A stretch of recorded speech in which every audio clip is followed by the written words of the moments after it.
Canyon has just launched a brand new Endurace AllRoad bike, which might have just taken the crown of best value road bike currently available. In this video, I am going to rate the new bike specification, share what I believe are its pros and cons, look at how it stacks up compared to its competitors, share which type of rider I think it's best suited for, and crucially, judge its overall value. The new Canyon Endurace AllRoad comes with a full 10-speed Shimano CUES group set. It has a compact 50-34 tooth chain set with an 11-39 tooth cassette. The brakes are also Shimano CUES. The wheels are a combination of Alex rims and Shimano hubs, and fitted to those wheels are a pair of Schwalbe G1 comp tyres in a very versatile 35mm width. The frame is made of aluminium and it features rack and fender mounts, as well as a threaded bottom bracket and internal cable routing.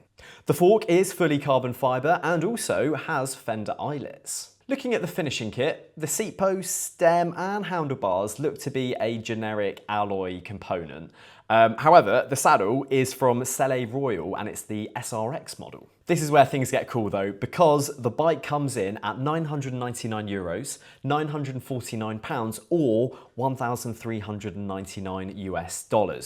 Europe and UK will get two different colour options. However, in the USA, they'll only get the silver one. That's the top line specification of the bike. So let's break that specification down into what I believe are its pros and cons. We'll of course start with the pros, and I think the main thing that jumps out to me is that this bike is now a part of the new Shimano CUES group set family, which I think is going to be great for future-proofing. And an even better thing that Canyon did here was that they actually fitted a full Shimano group set rather than skimping out on the chain and cassette by using third-party alternatives, which is something that we do see a lot of other brands doing. I will say as well, the gearing is incredibly accessible because it's going to be good for those that need that low range when they're riding off-road or just riding up a really steep hill. However, the fact that you've still got the 50 tooth and the 11 means that when you get going and you're carrying a lot of speed, you're going to be able to, spin quite nicely without spinning out. However, because you have such a large range, there will be fairly noticeable jumps between those gear changes. I do like the fact that Canyon included a top tube mounting point because that's going to be really helpful for people that want those extra storage solutions. I'll also say the look of this bike as an overall, it's pretty typical of what we've come to expect from Canyon. It's a fairly sleek and timeless look. Some may say it looks quite boring, but actually I think at this price, that's no bad thing. And I will say, I love the fact that these bikes have been finished with gloss paint rather than matte, because it means, again, from a longevity point of view, they're just gonna stay looking good for longer. Moving on to some of the cons, in my opinion. First one would be that the bars, the handlebars, in its smallest size, come in at 400mm, so 40 centimeters, and that is a bit wider than I'd ideally like to see. It would be great if the smaller riders were catered for a little bit more with some slightly narrower handlebars, even if they were just 380mm or 38 centimeters in width. However, the bikes are going to be coming in 7 different sizes from 2XS to 2XL, so there's a good range there. Out the box, the bike does seem to be more set up for off-road and gravel riding. However, I don't really doubt its ability to work well on the road with perhaps maybe a change of tyres. That said, if you aren't bothered about speed, then I think what's fitted will be perfectly adequate. And if anything, they're going to give you loads of grip and loads of comfort, especially on poor road surfaces, which is something we are all too familiar with here in the UK. The bike itself has a claim weight of 10.7 kilos, so it is by no means light.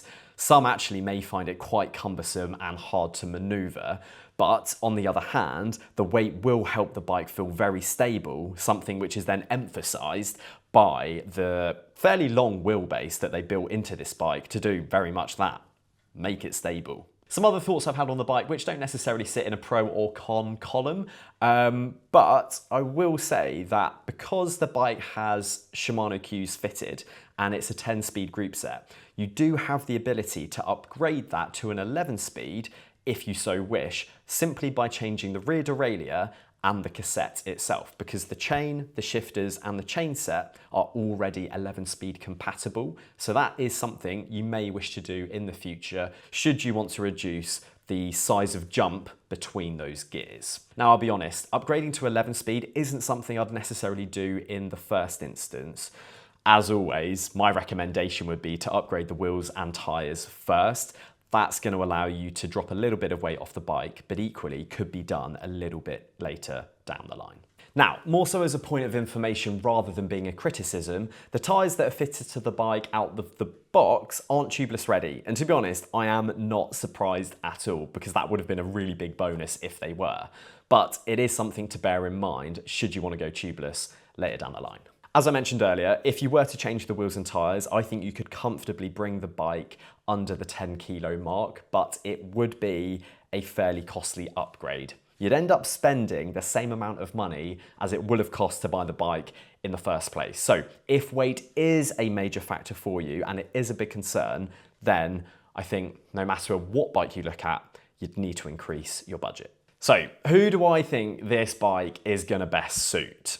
Canyon claims that this bike is for new riders to the sport who want to do a little bit of everything.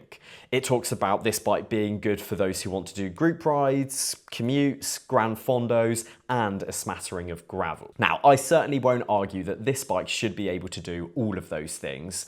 I do think it will be least at home on a group ride though, but depending on the pace of the group, it certainly won't be bad for the job. The eyelets for mudguards and a rack make this a sensible option for commuters, and the bike's comfort-focused geometry means that you won't end up really fatigued if you're spending a long day in the saddle. Equally, the wide 40mm tyre clearance and the 35mm tyres that come fitted will be good for riding some hard-packed gravel, while leaving the option open for something a little bit looser with a change of tyres.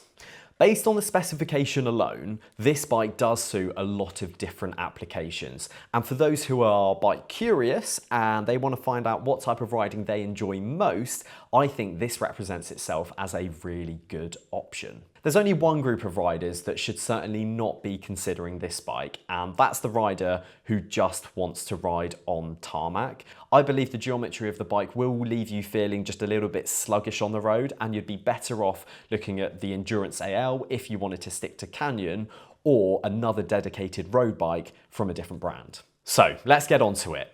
Value. I've got to say, this bike is a huge step forwards compared to the previous sub £1,000 Endurace that Canyon offered. The old Endurace was still on rim brakes and as a result had quite a small amount of tyre clearance, and it was also on the old outgoing Shimano Tiagra group set. To me, it looks as though Canyon has done a very good job of bringing together its most accessible price point bang up to date with a bike that is very suited to the demands of the modern cyclist. So, since there's only one bike in the Endurace AllRoad range, let's see how it compares to some other competitors on the market. For me, there's three bikes that immediately come to mind: the Specialized Allez, the Trek Domane AL2 Gen 4, and the Triban RC520. We'll start with the Allez. It's almost exactly the same price, albeit £50 more expensive. However, it has mechanical disc brakes rather than hydraulics. It has an 8-speed Shimano CUES group set and narrower tyre clearance. The Allez is more tailored to road riding, which means it does come with a more road-focused geometry and gearing and tyres. However, the 8-speed group set and mechanical disc brakes are enough for me to discount it and say that you'd be better off with the Canyon. And it's a similar story with the Trek Domane. It also has an 8-speed Shimano CUES group set and mechanical disc brakes. And again, that's enough for me to say that it's not worthy of comparison, especially when considering that this bike is £99 more expensive than the Canyon. Lastly, we come to a fan favourite bike, the Triban RC520. This bike comes with a 10-speed micro shift group set, mechanical hydraulic brakes, which is a slight step up from the completely mechanical disc brakes. However, it does also come in at a much lower price point, which does make its shortcomings a little bit easier to swallow.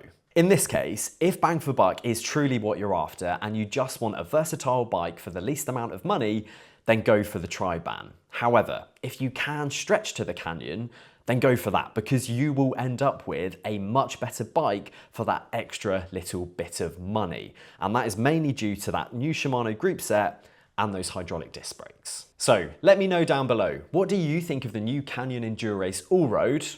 Do you think it's good value? And would you have it over the Triban RC520?